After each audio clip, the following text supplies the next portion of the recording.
Ito na pala yung pangalawang araw namin dito sa Thailand, kaya TikTok muna bago kami umalis. Napag-desisyon na namin na pumunta kami sa may floating market para hindi kami mahulas kapag third day na, kasi ito yung second day namin. And nag-grab na lang kami papunta doon para hindi kami mahassle. Yung driver namin pinakita sa amin kung ano yung mga pupuntahan namin sa floating market. Nandun lahat na floating market, yung elephant market, shooting range, tapos meron na rin doon yung train market. So kinuha lang namin dito is yung apat para hindi masyadong mabigat sa budget kasi medyo mahal. Yung ATV din namin kinuha sa akin shooting range kasi meron din naman yun dito sa Pilipinas. And pagpunta pala namin doon, siguro nag-range kami ng 45 to 50 minutes from our hotel hanggang dun sa may floating market. And yung travel time namin dyan mga bandang tanghali na, kasi tanghali na kami nagising, mga 11 yata nakarating kami dyan. So hindi na kami kumain ng lunch, kumain na lang kami dun sa may floating market kasi marami naman doon nagtitinda. Ayan, pagkarating namin sinalubong agad kami ni ate. Ayun, meron pala ditong nag-a-assist para makasakay kayo o makabook kayo ng ticket para dun sa floating market or floating sa boat. So magbo-boat kami dyan, 2 ticket lang yung kinuha namin.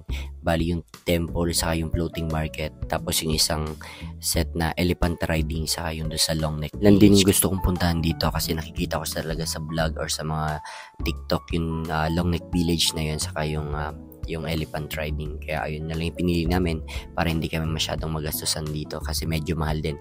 Nagbayad yata kami dito ng 8,500 baht.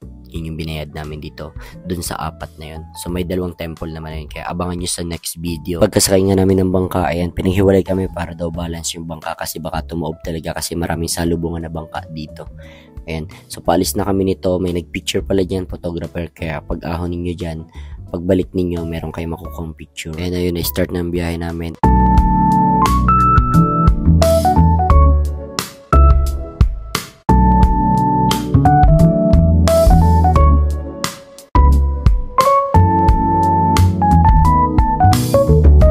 Ito nga pala yung floating market. So, pwede kayo mag-stop over dyan. Nagbibigay sila ng oras dyan. Mga 10 to 15 minutes para makakain kayo. And ayan, may nabibili na rin mga souvenir. So, iikutin nyo yung market na yan. May mga bags, mga damit. Kaya kung gusto nyo bumili mga pampasalubong, grabe, sobrang dami talaga dito. At dito napahinto kami kasi sabi nung nagtitinda dito, meron mga coconut product dito. So, meron silang fresh coconut sugar na pinapa-free drink. Tinikman ko, grabe, sobrang hindi ko alam kung ano yung lasa niya. And trinig ko yung sombrero nila, tapos bumili na rin kami ng ice cream. Coconut ice cream, grabe, sobrang sarap pala talaga ng ganito.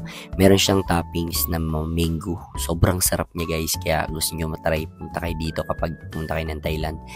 So, bumili kayo ng coconut ice cream nila kasi masarap talaga yung pagkagawa. Meron na rin dito mga painting kaso medyo mahal talaga. Sobrang mahal na mga paintings nila kasi nga handmade talaga daw yun.